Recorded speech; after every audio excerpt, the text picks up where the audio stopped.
So let's start the class of the day, and today we are going to deal with very important part of your syllabus relating to their BNSS or you can say CRPC.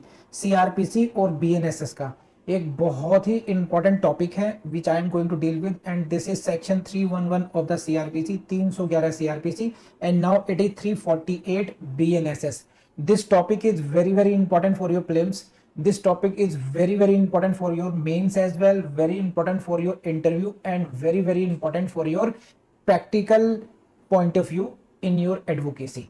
तो सभी तरीके से ये जो topic है अति महत्वपूर्ण है, प्रारंभिक परीक्षा के लिए भी, मुख्य परीक्षा के लिए भी, आपके साक्षात्कार के लिए भी, और जो व्यक्ति जो लोग एडवोकेसी कर रहे हैं, वकालत कर रहे हैं, उनके लिए भी प्रैक्टिकल पॉइंट ऑफ व्यू से बहुत ही ज्यादा इंपॉर्टेंट टॉपिक है।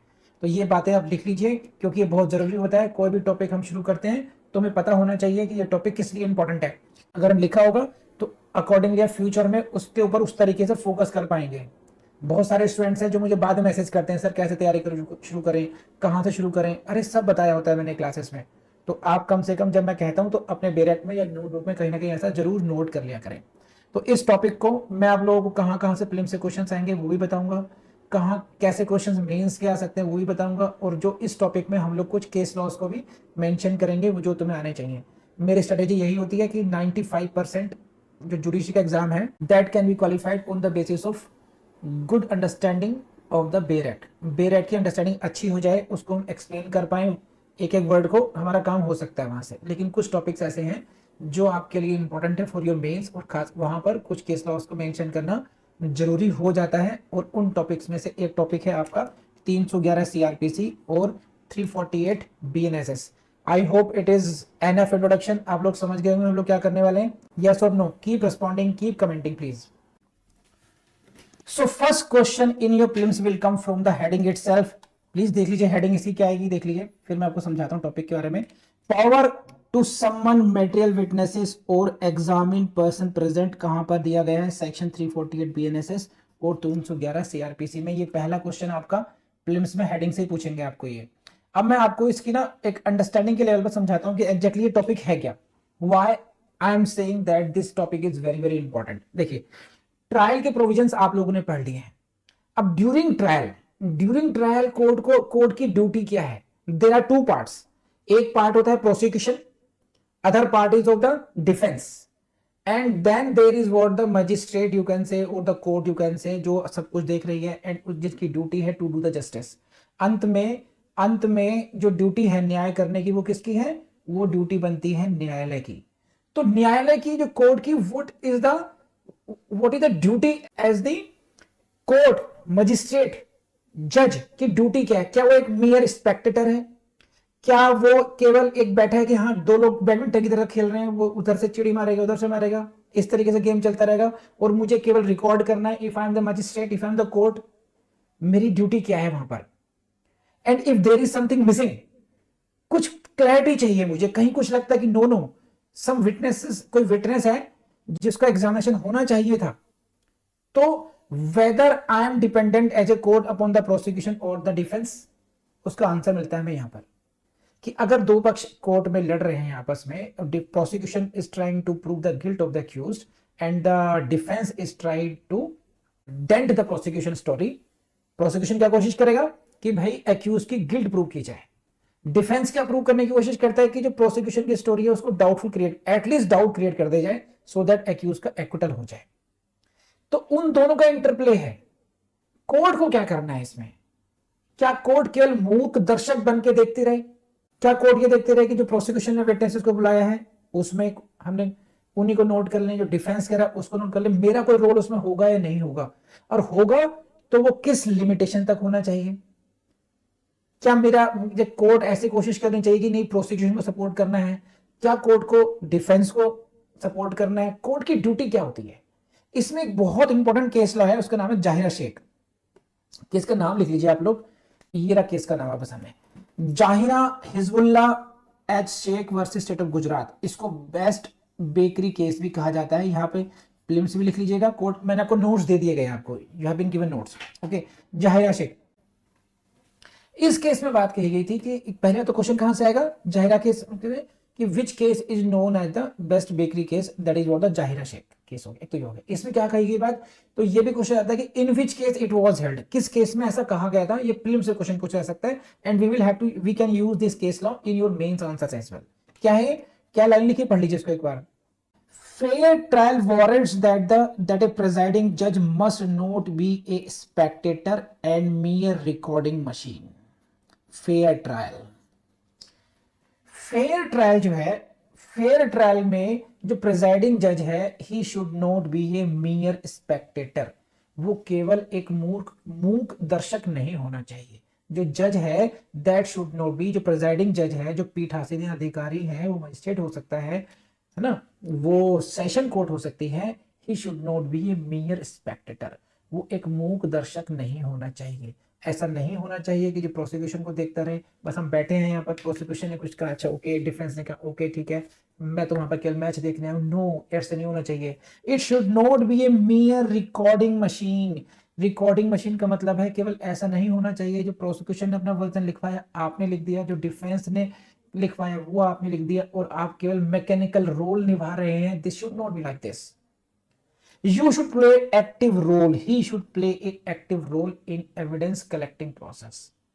आपका काम है as a court, as a presiding जज, what is your main duty, to do justice.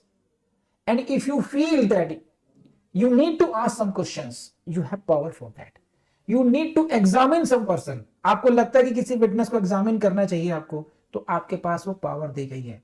तो जाहिरा शेख में बात की गई है, यहाँ पे प्रेजाइडिंग रोल, जो प्रेजाइडिंग जज है उसके रोल को समझाया गया है। और इसी बात से अलाइन होता हुआ अब आप पढ़िए, ये सेक्शन 311 सीआरपीसी था, और अब आपका हो गया नंबर 348। इसमें बेसिकली ये बात कही गई है, इसका एग्जांपल देखिए, power to summon. Power to summon means to call, किसको, मेटेरियल विटनेसेस को। जो मेटेरियल विटनेसेस है, मेटेरियल विटनेसेस का मतलब होता है, ये भी समझ लीजिए, एक टर्म है मेटेरियल और एक टर्म होती है फॉर्मल। फॉर्मल विटनेसेस और मेटेरियल विटनेसेस।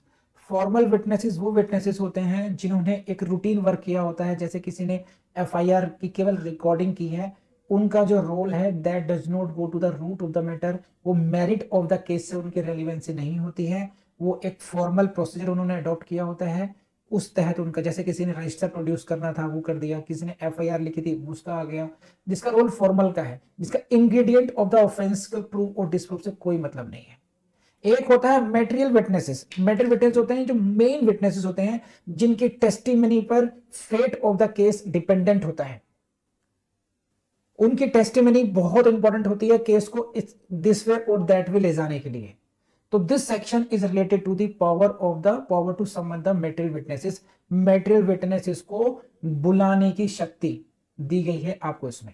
या दूसरा क्या है, और examine person present.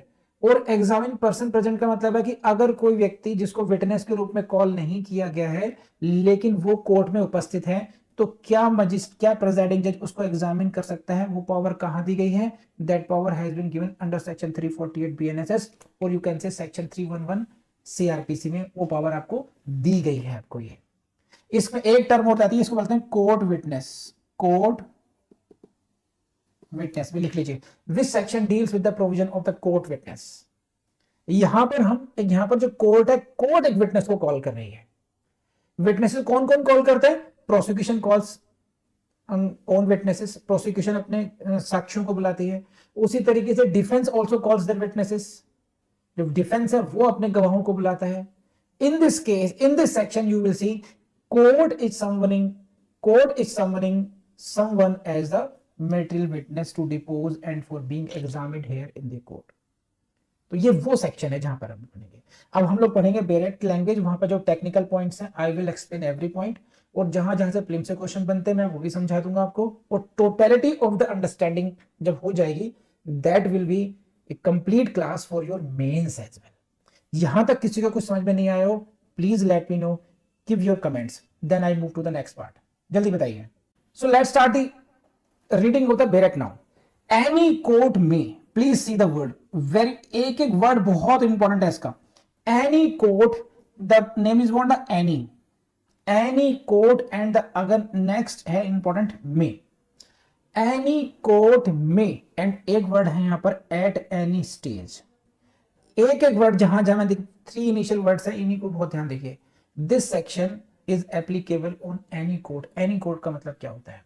Any court में be, this is the court में be the magistrate court, this may be the court of session, this may be the court of original jurisdiction, this may be the appellate court, this may be the court of revision, revisional court हो सकती है। तो there is for the application of the section 348 BNSS or section 311 CRPC, there is no limitation as to the nature or the jurisdiction of the court. This section is applicable for all the courts because they have used the word any court. Please let me no, have you noted this और not? Any court, ठीक है। एक तो ये हो गया। Now they have used the word, this section हम लोग देखेंगे, ये जो सेक्शन है इसमें टू पार्ट्स मिलेंगे आपको। पहला वर्ड यहाँ पर मिल रहा है ए कोर्ट में, एंड नेक्स्ट पार्ट में आपको जाकर के मिलेगा एंड द कोर्ट शैल। आगे जब पढ़ेंगे हम तो मे एंड शैल के पॉइंट ऑफ व्यू से we in the courts have explain like this that this section can be split into two parts. One is discretionary and other is mandatory because पहले उन्होंने क्या यूज किया है? any court में। ठीक, अब पढ़ते हैं आगे को। देखिए, any court में at any stage of the any inquiry or trial or other proceedings under this Samhita, at any stage of this, इसी को समझते हैं। Now, please say this. At any stage of any inquiry, judicial proceedings में क्या होता है? Inquiry होती है, ट्रायल है, या हम ये कह सकते हैं, मान लीजिए अपना इंक्वायरी कह पा रहे हैं ना ट्रायल कह पा रहे हैं, कंफ्यूजन है तो उनको लिख दे other proceedings, whatever it may be now. तो there is no bar for the exercise of the power under section 311 CRPC और 348 BNSS। There is no bar with regard to the, no bar with regard to the stage of the proceedings or the nature of the proceedings. That may be any stage, that the proceedings may be any inquiry, that may be any trial or that may be other proceedings under this। इस संहिता के अंतर्गत कोई भी judicial proceedings हो, whether you call it inquiry, इसको आप inquiry कहिए, इसको आप ट्रायल कहिए और अदर प्रोसीडिंग चाहिए, उसकी किसी भी स्टेज पर what the can do, the court में व्हाट, कोर्ट क्या क्या कर सकती है? कोर्ट में summon any person as a witness. Please ध्यान दीजिए, number one, summon any person as a witness.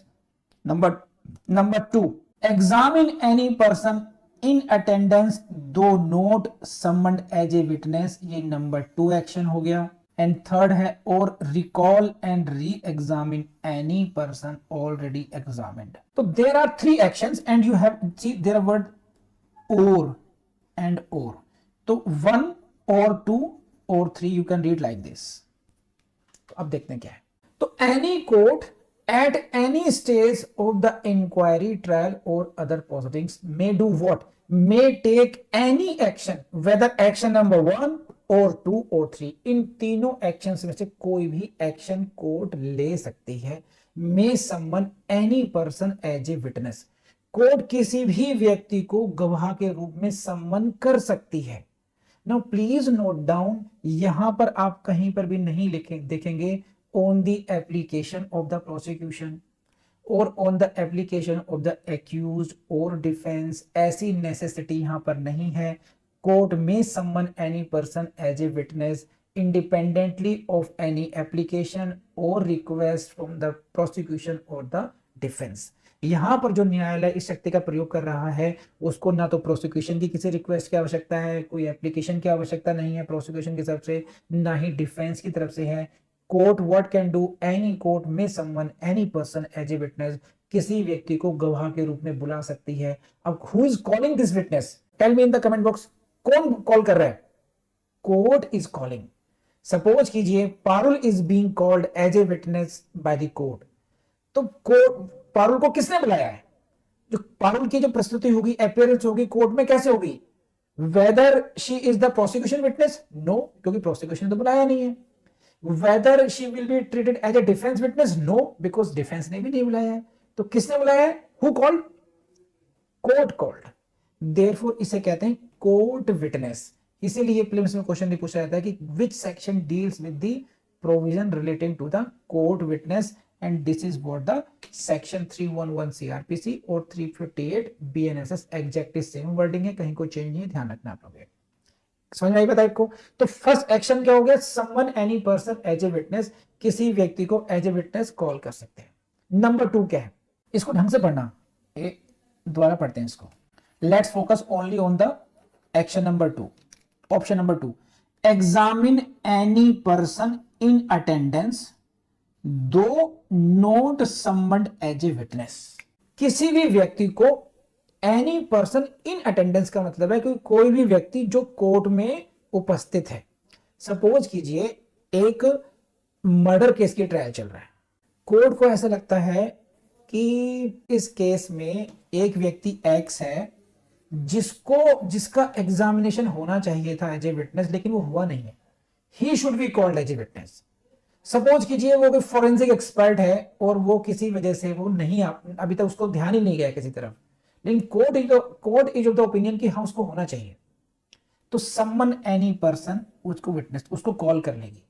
Second क्या व्यक्ति है कि उनको लग रहा है कि यार जो एक्स है फॉरेंसिक एक्सपर्ट को बुलाना चाहिए, अरे सर वो तो कोर्ट में बैठे हैं, आज कोर्ट में आए हुए हैं, किसी और केस के लिए आए हुए हैं, तो he is the person in attendance though not summon as a witness. Summon नहीं किया गया विटनेस को, लेकिन वो व्यक्ति कोर्ट में आज उपस्थित है। जैसे मान लीजिए if I am the court और आप सभी लोग यहां पर उपस्थित हैं, आप किसी और मामले में यहां पर आए हुए हैं, है ना, और मुझे लगता है कि नहीं आपका एग्जामिनेशन होना जरूरी है, तो you are the person in attendance, you are the person in attendance, और आपको फिर एग्जामिन कर सकते हैं, यानी कि आपकी यहां पर टेस्टिमनी लिखवाई जा सकती है। थर्ड है रिकॉल। देखिए इसका शब्द क्या, रिकॉल। रिकॉल का मतलब है कि a person who has already been called, इसको दोबारा बुलाना, रिकॉल, री माने अगेन, कॉल माने बुलाना। जिस दोबारा कब बुलाते हैं, जब उस व्यक्ति को पहले बुला लिया गया है और उसका एग्जामिनेशन हो चुका है। A person has been called, उसको बुलाया गया था, ही हैज बीन एग्जामिन्ड, और एनी पर्सन ऑलरेडी एग्जामिन्ड, उस व्यक्ति का लगता है कि no no he should be examined again, उसका एग्जामिनेशन दोबारा होना चाहिए, तो that person can be recalled and re-examined by the court. Which court? Any court. कब कर सकते हैं? At any stage. Yes or no? तो ये वो तीन, what the court can do? Court can summon any person as a witness, court can examine any person in attendance, do not examine, court can recall and examine any person already examined. These are the three actions which the court may take under this section, and because of the use of word, this is totally discretionary power of the court. Court चाहे तो ऐसा कर सकती है, court चाहे तो ऐसा नहीं कर सकती है, because court is suppose to do justice, court is not suppose to be mere spectator for recording the evidence as suggested by the prosecution or as suggested by the defense. Court की अपनी भी एक intellect होनी चाहिए, उसी को तीथ देते हुए, उसी वही पावर देते हुए कोर्ट कह गया मुझे लगता है इसमें कुछ गड़बड़ है, लेकिन मैं बुलाऊं कैसे, मैं करूं कैसे, तो court, hands of the court are not tied. This section gives the power to the court to do to pass. एक तरीके से आप ऐसे समझ लीजिए, हम ऐसा कह सकते हैं कि ये एक one of the facet of the inherent powers भी है, आप ऐसे कह सकते हैं। देखिए क्रिमिनल लॉ में जो courts other than the high court है, they don't enjoy the inherent powers. What I am saying, inherent powers, inherent power is enjoyed by the only the high court. Inherent power क्या होती है? Inherent power होती है to pass any order as liked, ऐसे समझ लीजिए, as needed by the court. Court को जैसा उचित लगता है वैसा ऑर्डर पास करने की जो पावर होती है उसे कहते हैं इनहेरेंट पावर, अंतर्निहित शक्ति को। ये पावर क्रिमिनल लॉ में केवल हाई कोर्ट को दी गई है, जो अदर क्रिमिनल कोर्ट्स हैं, अदर ट्रायल कोर्ट्स हैं, उनको पावर नहीं दी गई है। लेकिन सेक्शन 348 बीएनएसएस या 311 सीआरपीसी में आप उसको आंशिक रूप से देखोगे। आप एक तरीके से यहां पर इनहेरेंट पावर लिमिटेड रूप में अदर कोर्ट्स को दी गई है। क्या इनहेरेंट पावर है यहां पर? एक तरीके से to only with regard to calling any person as a witness. कोर्ट को अगर ऐसा लगता है, आवश्यक लगता है, तो कोई भी किसी व्यक्ति को एज ए विटनेस बुला सकती है, पर्सन इन अटेंडेंस को एग्जामिन कर सकती है और रिकॉल कर सकती है ऑलरेडी एग्जामिन पर्सन को। प्लीज लेट मी नो इतनी सी बात आपको समझ में आई या नहीं आई, जल्दी बताइए। ठीक है, यहां तक हो गया। Now come to the latter part of this, let's see. And अभी पढ़िए, देखिए, and the court shall. Now this section mentions the word shall, and the shall, when they have used the word shall, it means this provision is now mandatory. Mandatory provision है ये. This provision is now mandatory.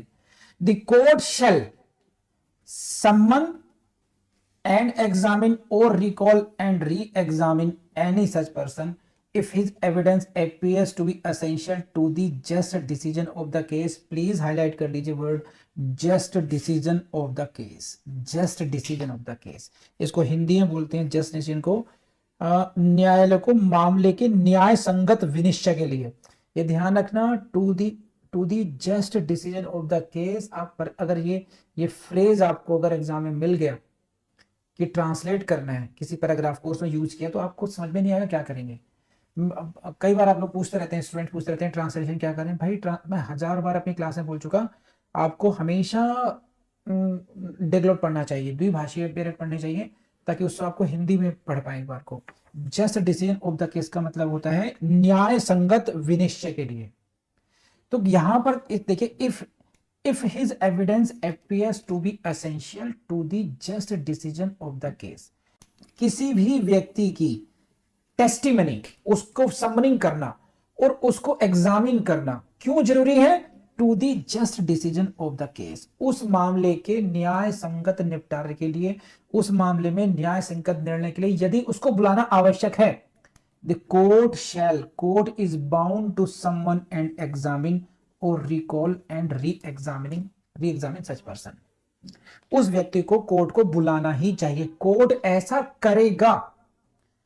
तो क्या होता है इसमें, देखिए, suppose कि इसमें होता क्या है, देखिए मैं आपको प्रैक्टिकल पॉइंट ऑफ व्यू से समझाता हूं। एक ट्रायल चल रहा है, सही है, एनी कोई भी किसी भी सेक्शन में, मान लीजिए मर्डर मान लीजिए, या रेप मान लीजिए, या थेफ्ट है, और यू कैन से रॉबरी है, यही कुछ मेन केसेस में चलते रहते हैं कोर्ट से मैक्सिमम। अब उसमें डिसीजन इज अब प्रोसिक्यूशन एविडेंस खत्म हो चुका है, प्रोसिक्यूशन एविडेंस खत्म हो चुका है, और अभी किसका नंबर आ गया? Examination of the accused under section 313 CRPC, या आप कह सकते हैं 351 BNSS।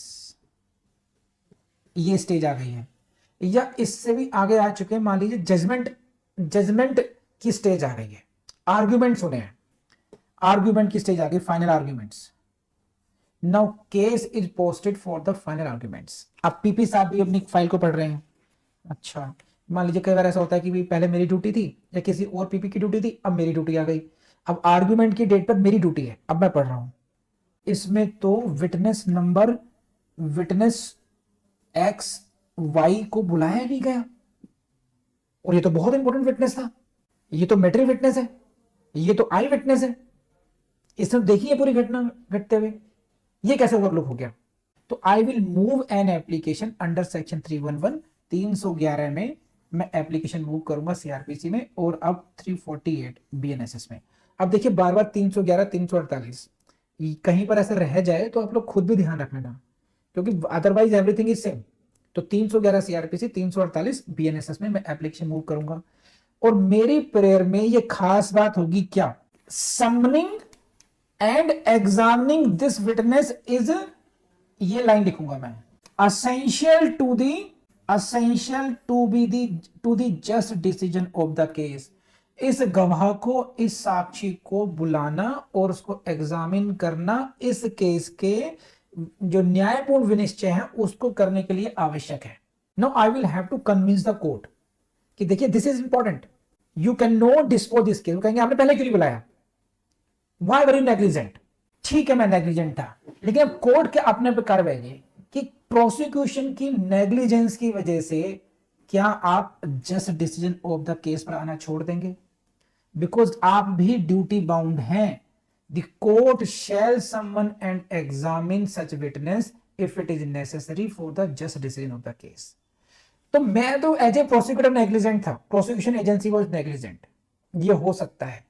तो आप उसके लिए क्या कर सकते हैं? आप कोई कॉस्ट उस पर इंपोज कर सकते हैं, कुछ कोई भी और ऐसा मेजर निकाल सकते हैं ताकि फ्यूचर में हम लोग ऐसा ना रहें, ऐसा हो सकता है। लेकिन कोड के लिए क्या दिशा निर्देश है, what is the duty of the code. Code का केवल एक ही पैरामीटर है कि कोड का ये पैरामीटर नहीं है whether this witness could be called earlier, क्या इस विटनेस को पहले बुलाया जा सकता था, ये नहीं होगा। क्या इसमें नेग्लिजेंस रही है प्रोसिक्यूटर की, इसलिए नहीं बुलाएंगे हम इसको। कोर्ट को यह देखना पड़ेगा, at the last court will have to see whether summoning and examining this witness is essential for the due decision of this case, just decision of the case, ये पैरामीटर है। Essential to the just decision of the case, ये एक parameter होगा। इसी को, यही एक test होगा। कोर्ट को देखना पड़ेगा कि whether this witness should be called और नॉट।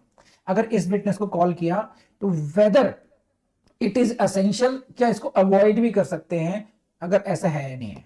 तो अगर वो असेंशियल है तो कोर्ट के लिए जो पहला मे था, पहले था मे, कोर्ट चाहे तो ऐसा कर सकती है, राइट, मे, लेकिन बाद में उन्होंने क्या किया है, शेल कर दिया उसको यहां पर इसमें, राइट।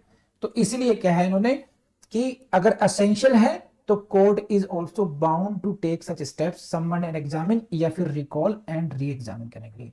तो प्लीज लेट मी नो आपको ये बात समझ में आई या नहीं, यही आई था, कम ऑन फास्ट। अच्छा लिखा है can this witness be called by the defence also. देखिए फॉर दिस एप्लीकेशन, देखिए एप्लीकेशन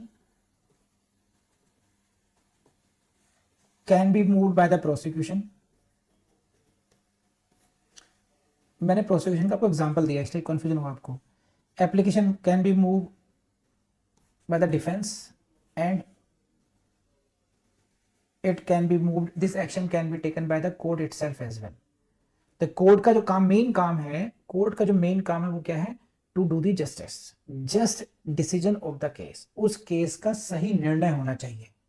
इसीलिए it is neither dependent on the prosecution application nor dependent upon the defence application. Court चाहे तो खुद भी ऐसा कर सकती है, प्रोसिक्यूशन चाहे तो प्रोसिक्यूशन भी मूव कर सकता है एप्लीकेशन, डिफेंस चाहे तो डिफेंस भी एप्लीकेशन मूव इसमें कर सकता है। बढ़े आगे को, चलिए now let's see few prelims questions. Haryana में आया हुआ ये, power to recall any witness और witnesses under section 311 of CrPC can be exercised even after the evidence of both sides is closed, after the evidence of prosecution is closed but before the evidence of defence is closed, before the evidence of the prosecution is closed if the witnesses is to be called on the motion of the prosecution, after the evidence of the prosecution is closed if the witness is called on the motion of the defense। तो मैंने आपके सामने ये इस case को पढ़ा है ना, इस क्वेश्चन को पढ़ा आपके लिए। अब हम लोग ये समझने की कोशिश करते हैं, एक तो इसी सेक्शन से रिलेटेड कैसे क्वेश्चन सॉल्व करना है ये समझ लेते हैं। दूसरी बात, इसी क्वेश्चन को सॉल्व करने में I will try to explain you कि हम लोगों ने प्रीलिम्स का एग्जाम देते हुए किन किन बातों का ध्यान रखना चाहिए, सो दैट हमारी परफॉर्मेंस और अच्छी हो जाए। अक्सर क्या होता है कि हम लोगों ने मेहनत की होती है, क्वेश्चन किए होते हैं, लेकिन फिर भी प्रीलिम्स के एग्जाम को देखने का, अटेम्प्ट करने का तरीका होता है, एक एप्टीट्यूड होता है, वो हमें डेवलप करना चाहिए, सो दैट हमारी मिस्टेक्स नहीं होनी चाहिए, ह्यूमन एरर्स नहीं होनी चाहिए, मानवीय भूल नहीं होनी चाहिए। मानवीय भूल का मतलब क्या होता है कि आपको क्वेश्चन का आंसर आता था फिर भी आपने गलत कर दिया। अब power to recall any witnesses under section 311, अब हमें पता चल गया कि ये जो क्वेश्चन है 311 में होना है। अगर आप पढ़ेंगे तो even after the evidence is close, evidence of both sides is close, after but before, यहां से आपको पता चल गया कि ये जो सेक्शन है, ये जो क्वेश्चन है, ये किस पर बेस्ड है, कि स्टेज पर, कि कौन सी स्टेज पर विटनेसेस को कॉल किया जा सकता है। और अगर आपको पता था कि ये मेंस में आएगा, और अगर आपने विधि में क्लासेस कर रखी हैं, तो आपको अच्छी तरह पता होना चाहिए मैंने किस पे फोकस किया था, कि एनी स्टेज पर फोकस किया हुआ है। एनी स्टेज का मतलब है कि उससे कोई फर्क नहीं पड़ता कि एविडेंस क्लोज हुआ, किसका एविडेंस क्लोज हुआ, किसका नहीं हुआ, दोनों का क्लोज हो चुका है। तो ये अब हमें आइडिया है कि भाई किसी स्टेज पर हो सकता है। अब हम पढ़ते हैं, हमें अटेम्प्ट कैसे करना चाहिए वो सीखना है, ठीक है। इनके ऑप्शन से मुझे आइडिया लग गया कि स्टेज पर पूछा गया कि किस स्टेज पर विटनेस को कॉल किया सकता है, आंसर इज एनी स्टेज। अब ये देखते हैं, even after the evidence of both the sides is close, दोनों ही साइड्स का अगर एविडेंस क्लोज हो गया है, इवन देन, तब भी उसको बुलाया जा सकता है, आंसर इज यस। तो ये हो सकता है, तो हम यहाँ पे साइड में लगाते हैं टिक इस तरीके से कि ये मेरा आंसर प्रोबेबल है, ये हो सकता है। अभी मैं गोला भरूंगा नहीं यहाँ जाकर तुरंत कि ये ए ही होगा, आई विल नॉट जंप, मैं पढ़ूंगा सब इसको, लेकिन ये मेरा आंसर हो सकता है। After the evidence of the prosecution is closed, ये भी हो सकता है। But before the evidence of defence is close, ऐसी कोई शर्त नहीं होती है। दिस ऑप्शन इज रॉन्ग, तो मैंने पहले बार राइट लगाया, अब इस पे लगाया wrong. Now I read third, before the evidence of the prosecution is closed if the witness is to be called on the motion of the prosecution, ये भी ऐसी कोई शर्त नहीं है, there is no such condition, तो this is also wrong option. After the evidence of the prosecution is closed if the witness is called on the motion of the defense, ऐसी भी कोई प्रॉब्लम नहीं है। तो आप देखेंगे ए ऑप्शन में टिक लगा, बी में गलत हुआ, सी में गलत हुआ और डी में गलत हुआ। तो अब इससे आप क्या सीखते हैं, अब ये देखेंगे, देखिए आप ये कि अब मेरा आंसर क्या होना चाहिए, ए होना चाहिए। ये मुझे पहले पढ़ के भी अंदाजा हो गया था कि ए होना चाहिए, और बाद में मैंने 3 को रूल आउट कर दिया, तो अब मेरा आंसर क्या हो गया, मैं आई एम 100% श्योर कि अब मेरा आंसर सही है। ऐसा करने का फायदा नुकसान क्या है, ऐसा करने का नुकसान ये है कि थोड़ा आपको सारे ऑप्शन को पढ़ना पड़ेगा, टाइम ज्यादा लग सकता है। और फायदा क्या है, फायदा ये कि ये हमारा जो एरर्स हो सकती हैं, जो ह्यूमन मिस्टेक्स होती हैं, उसको हमने लगभग 0 कर दिया उसको भी। तो अब स्पीड कैसे मेंटेन रखनी है, स्पीड मेंटेन करने का तरीका मैंने आपको बता रखा है कि अगर आपने सेक्शन को बहुत ढंग से रट रखा होगा समझ करके, फिर आप यूं पढ़ेंगे, मैं तो आपको एक्सप्लेन कर रहा हूं, समझा रहा हूं, तो मुझे टाइम लग रहा है समझाने में, पढ़ने में, लेकिन अगर किसी को खुद के लिए स्टडी करना हो तो बहुत स्पीड से पढ़ सकता है इसको। तो इस तरीके से हमें प्रिलिम्स का क्वेश्चन करना चाहिए। तो आपने देख लिया, एक क्वेश्चन आया, एनी स्टेज पर आया क्वेश्चन इसका, राइट, इस पॉइंट पर आ गया, ये रही आपके सामने, एट एनी स्टेज। अब नेक्स्ट क्वेश्चन पढ़ते हैं। Power under section 311 CRPC can be exercised by the court to recall any witness already examined, ये हाँ ये बात सही है, ये हो सकती है। To summon any witness who has been cited as a witness but not produced or examined before the evidence closed, ये भी हो सकता है, ये भी सही हो सकता है। To summon any witness who has not been cited as a witness, ये भी हो सकता है। अब हमारे पास A भी सही हो गया, B भी सही हो गया, C भी सही हो गया, ये क्या मामला हुआ। लेकिन अगर डी को हम पढ़ते हैं तो क्या लिखा है वहां पर, ऑल ऑफ दी अबव, तो हमारा आंसर क्या हो जाएगा, डी आंसर हो जाएगा हमारा। ये आपको बात समझ में आ रही है अब ये। तो ये प्रीलिम्स के क्वेश्चन को अगर किसी ने जल्दबाजी में लगा ए तो सही था ही था, अगर उसने ए कर दिया, फटाफट गोला भर दिया, तो उसके आंसर गलत हो जाएंगे। हमने सारे ऑप्शंस को पढ़ा, उनके आगे टिक लगाया या क्रॉस लगाया, और तब जाकर के हमने फाइनली डिसाइड किया कि क्वेश्चन हमारा सही है या गलत है। तो ये ट्रिक आप लोग ध्यान रखेंगे आप लोग। नेक्स्ट क्वेश्चन पढ़ लेते हैं। तो पहला क्वेश्चन था स्टेज पर, सेकंड क्वेश्चन हमने पढ़ा कि किस विटनेस को बुला सकते हैं। तो एक क्वेश्चन आया स्टेज पर, एनी स्टेज, और एनी पर्सन समझ लीजिए, any person any witness, recall करना हो तो कोई लिमिटेशन नहीं है उस पर भी। अब नेक्स्ट क्वेश्चन पढ़ लेते हैं। Under section 311 CRPC a witness be called, अब किसके कॉल पर बुला सकते हैं, ये देखिए, on the motion of the prosecution, ये भी हो सकता है, on the motion of the defence, ये भी हो सकता है, on it's on motion bye the court, ये भी हो सकता है। ए 1 भी ठीक है, 2 भी ठीक है, 3 भी ठीक है, but if we read for all of these, तो आंसर क्या हो जाएगा, ये भी ठीक है, तो इसका आंसर हमारा हो जाएगा 4, क्योंकि ऑल में 1 2 3 तीनों को इंक्लूड कर लिया गया है, तो इस तरीके से ये भी हो जाएगा। Are you getting point, please let me know आपको समझ में आया नहीं आया। तो सेक्शन पूछ लेते हैं वो, अपॉन हुज मोशन पे क्वेश्चन आया हुआ है, हु कैन बी कॉल्ड, किस पे, एट व्हाट स्टेज। तो मेनली 4 प्रकार के क्वेश्चन हमने देखे यहाँ पर इस तरीके से, ठीक है। नेक्स्ट क्वेश्चन देखते हैं। पावर अंडर सेक्शन 311 CRPC, देखिए CRPC आ रहा है क्योंकि अभी तक जो क्वेश्चन आए, जो क्वेश्चन बैंक होगा CRPC का ही होगा, रिपीट क्वेश्चन हुआ है, ये रिपीट है क्वेश्चन ये भी। तो 4 टाइप क्वेश्चंस, तो ये हमने प्लेन से क्वेश्चन भी कर लिए। अब हम लोग कुछ केस लॉस को और देख लेते हैं, फिर ये हमारा टॉपिक कंप्लीट हो जाएगा अच्छे तरीके से। यहां तक किसी की कोई क्वेरी तो मुझसे पूछे। अब एक केस का नाम है जमात राज केवल जी गोवनी वर्सेस स्टेट ऑफ महाराष्ट्र, ये मैंने आपको नोट्स में दे रखा है, अगर आपको स्क्रीन पे नहीं दिख रहा होगा, हालांकि दिख रहा होगा काफी, एक बार दिखाया था आपको स्क्रीन भी। रिक्वायरमेंट क्या कहा इस केस में, the requirement of just decision of the case does not limit the action to something in the interest of accused only. The action may be equally benefit for the prosecution. इसको समझाता हूं कि क्या कहा गया इसको। इसमें इन्होंने कहा कि ये जो बेयर एक्ट में लिखा है, क्या लिखा है, इसको पढ़िए दोबारा। जो सेकंड पार्ट, जो इस सेक्शन का सेकंड पार्ट है, अभी हमने एक्सप्लेन किया, shall say to the essential to the just decision of the case. तो ये केस लॉ जो है बेसिकली इस फ्रेज पर है कि what do you mean by the essential to the just decision of the case का मतलब क्या है। तो ऑनरेबल कोर्ट ने ये कहा है कि just decision of the case का मतलब ये नहीं कि whether it should be called in favour of the accused, कि एक्यूज को बचाने के लिए आपको अगर लगता है तो किसी विटनेस को कॉल करो। क्यों कहा गया? क्योंकि एक जनरल प्रिजम्पशन है क्रिमिनल लॉ की कि accused is presumed to be innocent. Accuse is presumed to be innocent till he is found guilty. जब तक वो गिल्टी ना हो पाया जाए, तब कन्विक्शन ना हो, तब तक उसको ये जाएगा। तो इन्होंने कहा कि इसके लिए ये जरूरी नहीं है कि भाई जो एक्यूज के फेवर का विटनेस है उसको बुलाया जाएगा। क्वेश्चन यहां पर क्या है? The wording is what? The just decision of the case.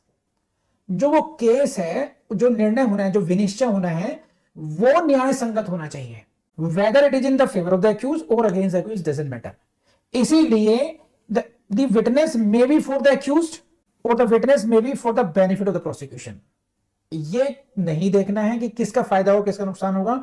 Court को यह देखना है कि रिक्वायरमेंट किसकी है। Requirement is of the just decision of the case. तो प्लीज लेट मी नो ये बात समझ में आपको आई है, नहीं आई? आ ही गई होगी।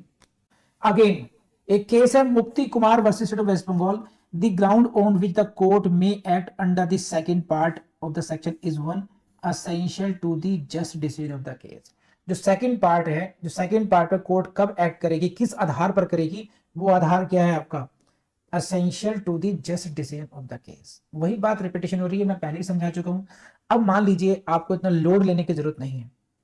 सपोज कीजिए जो आप जितने भी स्टूडेंट्स हैं अभी, आप मान लीजिए 50% ने केस लॉ का नाम नहीं लिखा, लेकिन आपने इसको बहुत अच्छे तरीके से एक्सप्लेन कर दिया है, तो बिलीव मी तब भी आपको इतने मार्क्स मिल जाएंगे जरूर जितना आपको जज बनने के लिए आवश्यक है। ये तो एक कॉस्मेटिक रूप से बात तो वही हो रही है सारी जो हम पेरेंट को एक्सप्लेन कर चुके हैं। ऐसा तो है नहीं कुछ नई बात आ गई है उसमें, नहीं। जाहिरा शेख वाला जो केस था उसमें जरूर एक खास बात आई थी जो कि बेरेट में नहीं आती है, कि भाई जो प्रेजाइडिंग जज है, he must not act as the spectator और a mere recording machine, he should play active role in that. तो जाहिरा शेख ने रोल ऑफ द प्रेजाइडिंग जज को समझाया था, लेकिन बाकी जो केस लॉ हमने पढ़े हैं वो केवल उन्हीं बात को एक्सप्लेन कर रहे हैं जो कि हमारे बेरेट में हमने ऑलरेडी एक्सप्लेन की हुई है। तो मैं आपको ये नहीं कह रहा कि आपने केस लॉ का नाम रटना नहीं है, याद नहीं करना है। मैं आपको ये कहना चाह रहा हूं कि इस पढ़ाई को लोड लेने की जरूरत नहीं है, ये बर्डन लेने की जरूरत नहीं है। If you do it, it's very good for you. लेकिन नहीं भी हुआ है किसी वजह से, तो आपको बेरेट इज द जिस्ट, बेरेट को नहीं छोड़ना है आपने। तो जिस तरीके से मैं करा रहा हूं बार बार आपको कि एक एक बात को समझा रहा हूं, एक एक पॉइंट को समझाने की कोशिश कर रहा हूं, उतना भी एक्सप्लेन आप कराएं तो यू विल बी जज and you will remember me through out the life if you follow that. Right, पढ़ लेंगे आगे को। चलिए पढ़ते हैं, करते हैं आगे को। सेकंड पार्ट में देखिए, इसके उसी केस में, कौन से केस में? अब ये बहुत इंटरेस्टिंग बात आने वाली है जमात राज्य में।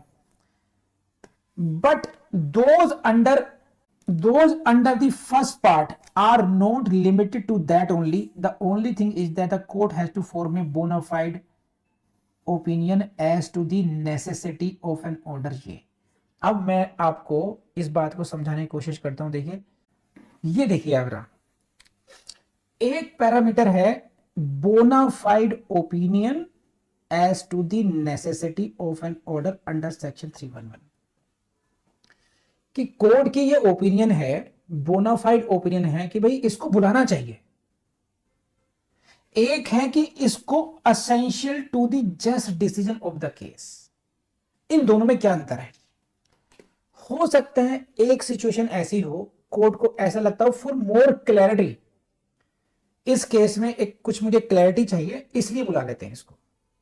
जैसे फॉर एग्जांपल मैं केस को डिस्कस करता हूं क्योंकि वो मेरा प्रैक्टिकल ध्यान मुझे स्ट्राइक करता है बार बार ऐसे पॉइंट्स पर। एज ए प्रोसिक्यूटर ही मेरा एक्सपीरियंस रहा है उसमें। एक केस था, मर्डर केस था, एंड चार्ज ये था उस केस में, जे बोर्ड में था जब मैं, उसमें चार्ज ये था कि ये रेलवे ट्रैक है, उधर से ट्रेन आ रही है, राइट, और यहां पर बच्चे खेल रहे थे, ऐसे यहां पे खेल रहे हैं, तो एक बच्चे ने दूसरे बच्चे को धक्का दे दिया ट्रेन जब आने वाली थी, और उससे उसको कट गया और बच्चे की डेथ हो गई। तो ये कहा गया कि उसने मर्डर किया। तो मर्डर केस था with the allegation that the accused who himself, ये जुवेनाइल, उसने पुश कर दिया उस बच्चे को, दूसरे बच्चे को। अब यहां पर जितने विटनेसेस थे, एक तो जो एक की डेथ हो गई, एक दो छोटे बच्चे हो रहे हैं, उन्होंने कहा कि नहीं नहीं हम खेल रहे थे। अब यहां पर ये हो गया कि जो ड्राइवर था इसका, जो इस ट्रेन का ड्राइवर है, he was not cited as a witness in this case. अब यहां पर क्या है कि कोर्ट, जो विटनेसेस कॉल किए गए बच्चे हैं वो भी एक तरीके से हॉस्टाइल हो रहे हैं, वो भी कह रहे नहीं नहीं हम तो खेल रहे थे। तो अब क्लैरिटी नहीं हो पा रही है यहां पर कोर्ट को कि क्या हुआ होगा एग्जैक्टली। तो एक तो वो सिचुएशन होगी कि कि court is of the bone language, अगर हम पढ़ें तो bona fide, court has to form a bona fide opinion कि 311 में ऑर्डर करके हमें बुलाना चाहिए इस व्यक्ति को, राइट। एक तो ये हो गया। एक दूसरा क्यों भाई बुलाना नहीं चाहिए, this is essential to the decision of the case, ये इस केस के लिए आवश्यक है, बुलाना ही होगा। मान लीजिए इसकी जिसका उदाहरण दिया मैंने आपको, ये रेलवे ट्रैक इधर बनाया था आपको, ये ट्रेन बनाया था, आगे ट्रेन, ये ट्रेन तो बनेगी नहीं मुझसे, है ना। तो ऐसे ही समझ लीजिए वैसे ट्रेन है, और यहां पर जो आई विटनेसेस ए, आई विटनेस बी और आई विटनेस सी, और एक हम मान लेते हैं ट्रेन ड्राइवर, ट्रेन। सपोज कीजिए आई विटनेस ए को नहीं बुलाया गया है, a has not been called, तो कोर्ट ये कह सकती है ये तो आई विटनेस है, इसने देखी घटना, this is essential for just decision of the, ये फ्रेज लागू हो जाएगा, essential to the eye witness of the, क्यों, क्योंकि वो क्या है आई विटनेस, यहां पर हो जाएगा शेल, उसको कोर्ट को मैंडेटरी बुलाना ही चाहिए इसको। एक है कि ड्राइवर है, चलिए देख लेते हैं बुला करके, हो सकता है उसे कुछ क्लू मिल जाए, तो यहां पर आ जाएगी सेकंड, जो फर्स्ट क्लॉज है मे, फॉर क्लैरिटी। तो जो मे और शेल है, जो कोर्ट के फर्स्ट पार्ट में मे है और जो सेकंड पार्ट में शेल है, इनका जो क्राइटेरिया है वो डिफरेंट है। एक में क्या है essential, essential for just decision of the case, court case के जस्ट डिसीजन के लिए असेंशियल है। मे में क्या है, सेकंड फर्स्ट पार्ट में क्या है कि this is what bona fide opinion court की, कि ये बुला लेना चाहिए इसको, it is necessary, court has to form a bona fide opinion as to the necessity of an order, कि हाँ इसको बुलाना जरूरी तो है ही है, बुला लेते हैं इसको। तो प्लीज लेट मी, आपको ऐसा समझ लीजिए कि जो साहिल भाई साहब की शादी हो रही है, राइट। अब पता चला कुछ लोग मिसिंग है उस समय, अब उनको कॉल करना है, अब कॉल करना है या नहीं करना है ये डिसाइड करना है आपने अभी, सही है। तो एक तरीके से आप कोर्ट हो गए और 311 की पावर पे अप्लाई करना है। पता चला भाई दुल्हन कहाँ है, तो अब मुझे बताओ दुल्हन को कॉल करोगे या नहीं करोगे। यहां पर भी आप क्या ये सोचोगे कि भाई इसको बुलाएं या ना बुलाएं, सोचो डिस्क्रेशन है, या बुलाना ही होगा आपको, क्योंकि उसके बिना तो काम ही नहीं चलेगा। ये सब नो बताइए मुझे, दुल्हन अगर मिसिंग है, नहीं पहुंची है, तो विल यू कॉल द दुल्हन और not, you will have to call. क्यों, क्योंकि वो असेंशियल टू द सेरेमनी है। अब मान लीजिए दुल्हन के जीजा, दुल्हन के पिताजी है, तो वो भी है, लेकिन वो असेंशियल कैटेगरी में नहीं आएंगे वो, लेकिन उनकी क्या हो गई नेसेसिटी है, उनका होना यह आवश्यक है। तो एक हुआ आवश्यकता फील करना, और एक हुआ कि असेंशियल होना, कि भी होना ही चाहिए उसको वो।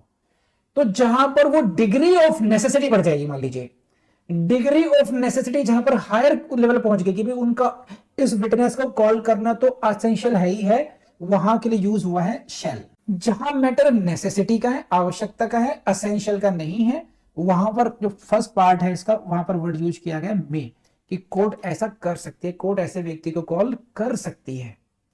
प्लीज लेट मी नो, इन दोनों जो फर्स्ट पार्ट है इस सेक्शन के और सेकंड पार्ट है, इसका जो डिफरेंस है, जो क्रक्स है, जो मुक्ति कुमार वाले केस में है, ये मुक्ति कुमार का केस है ये, ठीक, मुक्ति कुमार का केस था ये, इसमें समझाया गया। ये आपको समझ में आया नहीं आया, जल्दी बताइए, रिस्पॉन्ड कीजिए फास्ट सबके सब। लाइन पढ़ देता हूं एक बार को, लिखिए तो, what is sufficient for that necessity can not be enumerated exhaustively और with any precision that will depend upon the facts and circumstances of the each case. अब सफिशिएंसी के लिए क्या कोई लिस्ट बना सकते हैं हम लोग? क्या कोई ऐसी लिस्ट बनाई जा सकती है किन किन सर्कमस्टेंसेस को नेसेसिटी मानेंगे? तो answer is no, it will depend upon the facts and circumstances of each case. हर केस में डिसाइड करना पड़ेगा what is the necessity, whether order under section 311 should be pass in this case और not, ये depend करेगा उस पर। ठीक, अभी अगले केस पे जाइए। कमाल ऑयल एंड एलाइड इंडस्ट्रीज। देखिए अब ये बहुत इंपॉर्टेंट केस लॉ है और ये दिल्ली हाई कोर्ट का केस लॉ है, इसको पढ़ लेते हैं बहुत कमाल ऑयल में। अब आप लोग क्या कर सकते हैं, जब आपका मेंस का एग्जाम हो तो आप जाइए लाइव लॉ की वेबसाइट पे चले जाइए। मैं क्यों बोल रहा हूँ, हो सकता है किसी व्यक्ति ये जो वीडियो है कोई 5 साल बाद देख रहा हो, है ना, तो उस समय हर बात तो न्यू, मेरी ड्यूटी भी नहीं है, मेरी ड्यूटी है गाइड करना कि लेटेस्ट केस लॉ ढूंढने आपकी ड्यूटी है। उसमें क्या जाइए, लाइव लॉ पे जाइए आप, लाइव लॉ की वेबसाइट है, ईजी है इस पर ढूंढना। उसमें लिखिएगा latest case law on 311, latest case law on the BNSS 348 लिख दीजिएगा। उसमें जो लॉ होगा यहां से डिफरेंट नहीं होगा कुछ भी, बस आपको लेटेस्ट केस लॉ का नाम चल जाएगा पता। इसमें जितना लॉ डेवलप होना था वो सब हो चुका ऑलरेडी, केवल न्यू केस लॉ का नाम मिल जाएगा आपको कि रिप्लेस करना है बस। उसी पॉइंट पे कोई 2024, 2025, 2030 इन फ्यूचर आपको मिल जाएगा बस। अदरवाइज जो जो कॉन्सेप्ट है, जो लॉ है, वो हमारे लिए सफिशिएंट, हम समझ चुके हैं। देखिए क्या है इसमें, इस केस में क्या कहा है, इसको पढ़ते हैं। Paramount consideration for doing justice to the case, the paramount consideration is the doing justice of the case, doing justice of the case. कि 311 में 311 CRPC या 348 BNSS में अब जो हो गया है, इसमें जो अगर ऑर्डर पास करना है तो जो पैरामाउंट कंसिडरेशन होगी, जो मुख्य विचार होगा, जो आप क्या सोच के आप करेंगे कि whether it will aid in doing justice और नॉट, इस केस में न्याय करने के लिए आवश्यक है या नहीं है। दूसरा क्या होता है, वर्ड ध्यान से पढ़ना इसको, देखिए, not filling up the gaps in the prosecution or the defense evidence, not filling up the gaps in prosecution or defense evidence। एक होता है गैप्स को फिल करना, प्रोसिक्यूशन की स्टोरी में कुछ कमी रह गई, अरे सर ये तो कमी रह गई, हमें प्लीज अलाउ करो, हम दोबारा करते हैं, वो नहीं। ना ही डिफेंस को अपनी कमियों को पूरी करने के लिए मौका मिलना चाहिए, ना ही प्रोसिक्यूशन को, क्योंकि उनको अलर्ट रहना पड़ेगा। फिर तो कैसा होगा, प्रोसिक्यूटर भी विजिलेंट नहीं रहेगा कि जी कभी भी 311 की 348 BNS की एप्लीकेशन लगा देंगे और गैप्स को फिल कर लेंगे। Paramount consideration is doing justice, जो कोर्ट की जो कंसिडरेशन होगी, कोर्ट क्यों ऑर्डर पास करेगा, वो कोर्ट तब करेगा कि हाँ न्याय करने के लिए ऐसा करना आवश्यक है, किसी की कमी को पूरा करने का आवश्यक नहीं है। ना प्रोसिक्यूशन को अपने गैप्स पूरे करने देंगे, ना डिफेंस को करने देंगे। हम ये देखेंगे कि इस केस में इस विटनेस को बुलाना न्याय के लिए आवश्यक है या नहीं है। इसी पॉइंट ऑफ कंसिडरेशन पर कोर्ट अपना निर्णय देगी। प्लीज लेट मी नो आपको बात समझ में आई या आपको नहीं आई। यहां पर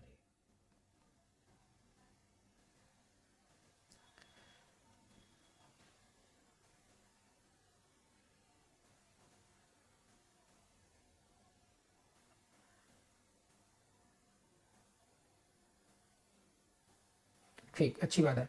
नेक्स्ट केस पर आ जाइए, Jarnail Singh Punjab. This section is wide enough to apply to all courts, original, appellate और रिविजनल। यही बात जो आपको पहले फ्रेज में लिखा था, एनी कोर्ट लिखा था ना, ये रहा आपके सामने, जिस बात को एक्सप्लेन किया मैंने। एनी कोर्ट का मतलब क्या होता है, there is no boundation on court. इसी बात को आपने एक केस लॉ के रूप में समझ लिया।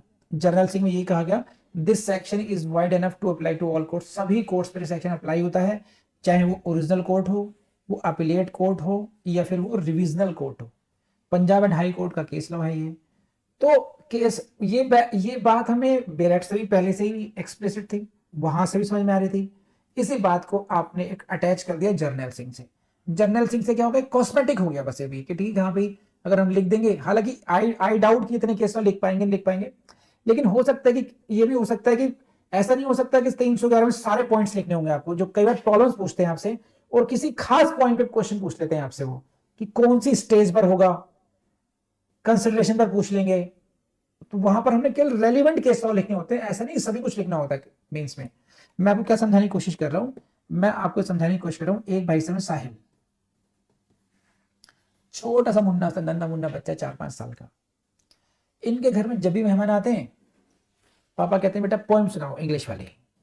अब भाई साहब साहिल जो है लग जाते हैं, देखा होगा बच्चों कई बार होता है ऐसे ही। अब पूरी जोनी जोनी यस पापा और दुनिया भर की सारी वो शुरू कर देते हैं उसमें। जो सुनने वाला है, जो जो गेस्ट है, वही बोर हो जाता है कई बार, लेकिन वो बियर करना पड़ता है ना। मतलब उसको सब कुछ करना है, कहना है बच्चे को सुना। लेकिन आप बच्चे नहीं हैं। आप मेंस का जो क्वेश्चन है, ये मेंस का क्वेश्चन लिख रहा हूं, देखिए मैं। सपोज ये क्वेश्चन है, तो आप ये देखेंगे exactly what is the demand of the question. Section 348 क्या मुझे पूरा का पूरा लिखना चाहिए, या 348 के किसी पर्टिकुलर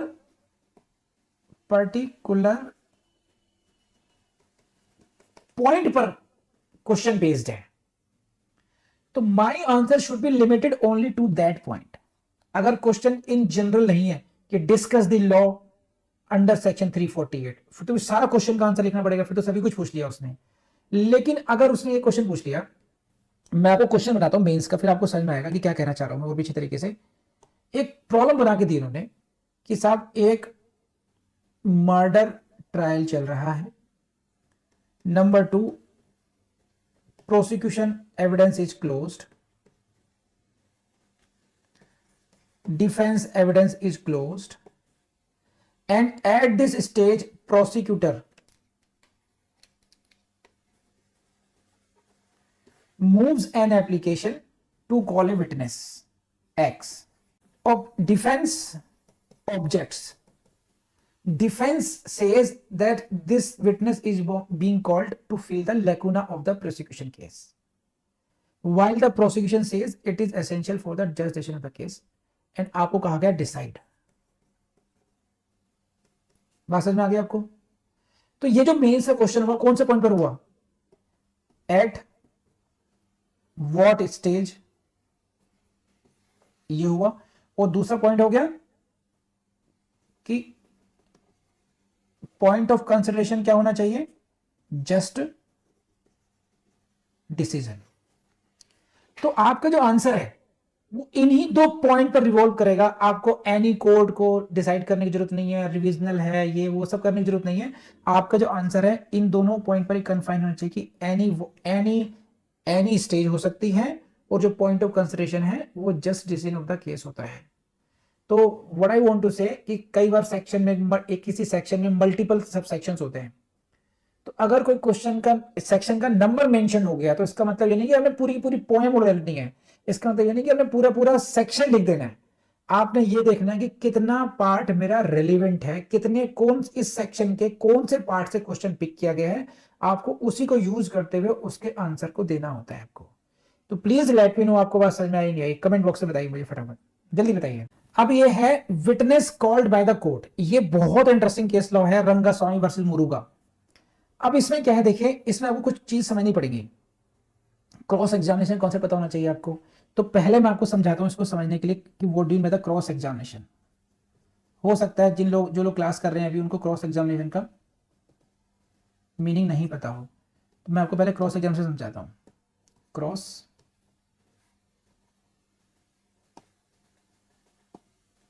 एग्जामिनेशन, तो देखिए कोई विटनेस को कॉल किया गया। Now witness is called by party number P1, prosecution मान लीजिए P1 मान लीजिए। तो ये जो पार्टी कॉलिंग है, जो पक्षकार किसी गवाह को बुलाता है, पहला नंबर उसको मिलता है एग्जामिन करने का, गवाही लिखवाने का, उसको एग्जामिन करने का, और उसको हम बोलते हैं एग्जामिनेशन इन चीफ। ये हम पढ़ते हैं एविडेंस एक्ट में, सेक्शन 137 था एविडेंस एक्ट का, शायद वही होगा, देख लेना, उससे करस्पॉन्डिंग है बीएसए में देख लीजिएगा। जब एग्जामिनेशन इन चीफ खत्म हो जाता है, तो जो P2 है, जो अपोजिट पार्टी है, उसका सेकंड नंबर आता है, और उससे फिर वो करते हैं क्रॉस क्वेश्चनिंग। इसको बोलते हैं क्रॉस एग्जामिनेशन। तो एक होती है पार्टी कॉलिंग, और दूसरी को हम बोलते हैं adverse party. Adverse party party calling क्या करती है? Examination in chief. और एडवर्स पार्टी क्या करती है? Cross examination. Please let me no ये बात समझ में आई नहीं है आपको? एग्जामिनेशन इन चीफ और क्रॉस एग्जामिनेशन आपको समझ में आया या नहीं आया? पार्टी कॉलिंग का मतलब है जो पार्टी विटनेस को कॉल कर रही है और उसका जो विपक्षी हो गया उसको हम बोलते हैं एडवर्स पार्टी। उसको उसको राइट क्या होता है? क्रॉस एग्जामिन करने का। पार्टी ने, जिस पार्टी ने विटनेस को बुलाया, उसको उसका राइट क्या होता है? एग्जामिनेशन इन चीफ करने का। ठीक। अब क्वेश्चन ये है कि किसी विटनेस को कोर्ट ने बुलाया है। अब court is not the party, court called the witness. अब जो पार्टियां हैं, प्रोसिक्यूशन है और डिफेंस है, ऐसा समझते हैं। ये हुई court, court called the witness. Court सो वोटों की बात कर रहे हैं जहां कोर्ट ने खुद बुलाया है। अब इस विटनेस को प्रोसिक्यूटर भी देख रहा है भाई साहब और डिफेंस भी देख रहा है। कौन क्रॉस एग्जामिन करेगा यहां पर? क्योंकि पार्टी तो बुलाया नहीं है, कोर्ट ने बुलाया, दिस इज कोर्ट विटनेस। तो क्या यहां पर क्रॉस एग्जामिनेशन होगा या नहीं होगा उस विटनेस का? क्या होगा इस केस में? इसी पॉइंट को एक्सप्लेन करने के लिए आपके सामने ये केस लॉ है, रंगस्वामी वर्सेस मुरुगन, मद्रास हाईकोर्ट का केस है। क्या कहते हैं, पढ़ लीजिए। A witness called by the court under, called by home? Court के द्वारा, अंडर सेक्शन 311 सीआरपीसी, अब हो गया 348 BNS, can be cross examine by both prosecution and the defence. दोनों ही उसको क्रॉस एग्जामिन कर सकते हैं। ठीक है, ये दोनों ही कोर्ट का, दोनों ही पार्टी कर सकती है उसको क्रॉस एग्जामिन। किस केस में कहा गया? रंगस्वामी कहा गया। Please note down this. ये नोट्स आपको दे दिए गए, भेज दिए गए, आपको ध्यान रखना। और वैसे ही हमारी कोशिश यही है कि इन सभी नोट्स को हम आपको हमारी वेबसाइट से भी मिलेंगे, वेबसाइट से भी आप नोट डाउन कर सकते हैं। तो अभी क्या हम लोग, हमारी जो वेबसाइट है मैं थोड़ा शेयर कर लूँ आपको, जो vidhijudical.com जो वेबसाइट है, उसकी वेबसाइट पर आप जाएंगे तो वहाँ पर आपको PYQ मिल जाएंगे, प्रीवियस ईयर से क्वेश्चन पेपर्स मिल जाएंगे, किसी भी स्टेट के मिलेंगे। वहाँ से आपको सिलेबस मिल जाएगा, वहाँ से आपको बेरेट मिल जाएंगे, बेरेट का कोई सेक्शन देखना है आपको वहाँ से मिल जाएगा। आपको विधि जुडिशल अकेडमी के जो नोट्स हैं वो वहाँ से मिल जाएंगे आपको। तो विधि जुडिशल अकेडमी की जो वेबसाइट है वो बहुत यूजफुल होने वाली है। आने वाले टाइम पे हम लोग जो आपके जो कॉलेज गोइंग स्टूडेंट है, जो LLB क्लासेस का जो मटेरियल है वो भी हम लोग वहाँ पर प्रोवाइड कर देंगे। तो बेसिकली vidhijudical.com पर आपके लिए सारा मटेरियल वहाँ पर अवेलेबल होगा। तो जो विधि के स्टूडेंट्स हैं वो भी उसको यूज कर सकते हैं अकॉर्डिंगली। ये आपकी नॉलेज में होना चाहिए। बढ़ते हैं आगे को, देखिए इसमें केस का नाम है Mukti Kumar. When a court examines a witness, it is for the court to say after such questioning as to which of the parties will be permitted to ask questions first and to what extent. Court ने क्या कहा इसमें कि अगर जब कोई court ये कहा कि अगर जब कोर्ट बुलाती है किसी को, एग्जामिन करती है, तो कोर्ट पूछ सकती है, ठीक है प्रोसिक्यूटर आप पूछिए, है ना, to which party will be permitted to ask question first. पहला क्वेश्चनिंग कौन करेगी, ये कोर्ट का डिस्क्रिप्शन होगा। वो नोट्स भी मिल जाएंगे, वाले नोट्स भी मिलेंगे, उनको मुझे एक बार क्रॉस चेक करना है, इसलिए थोड़ा मेरे पार्ट में डिले हो रहा है। तो I will cross check and then I will provide you. उन्होंने अपना काम कर दिया है पूरा। हाँ जी, तो ये जनरली इस केस में यही कहा गया है कि जब कोर्ट जो है किसी विटनेस को एग्जामिन करती है, कोर्ट ने किसी विटनेस को बुलाया, माली साहिल को बुलाया।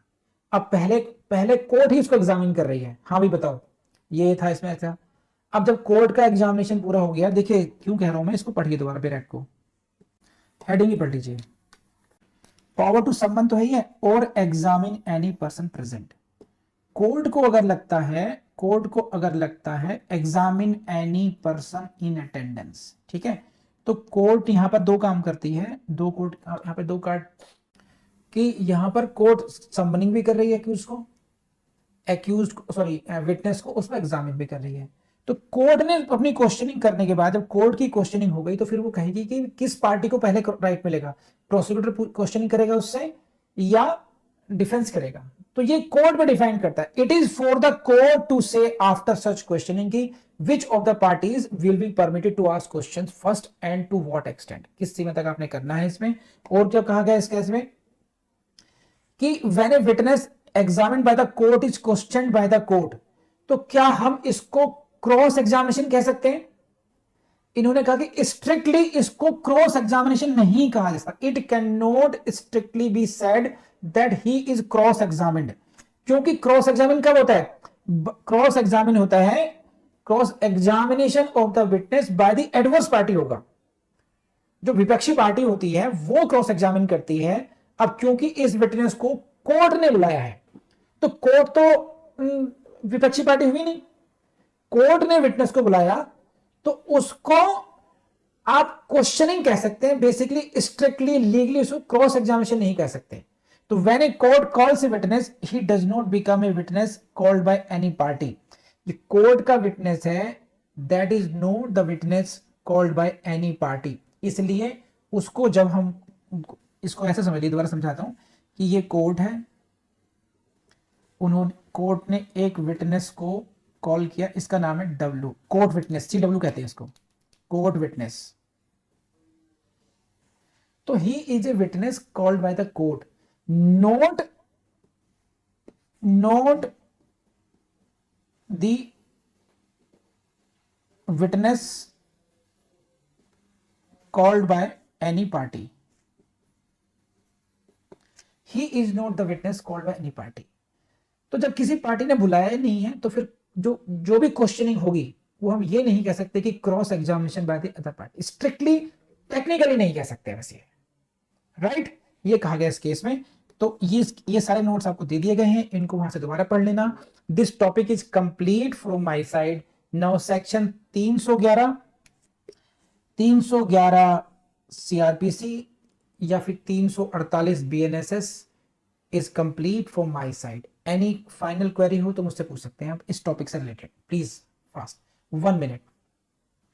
चलिए क्लास को वाइंड अप करते हैं। Thank you very much. I believe आपको क्लास पसंद आई होगी।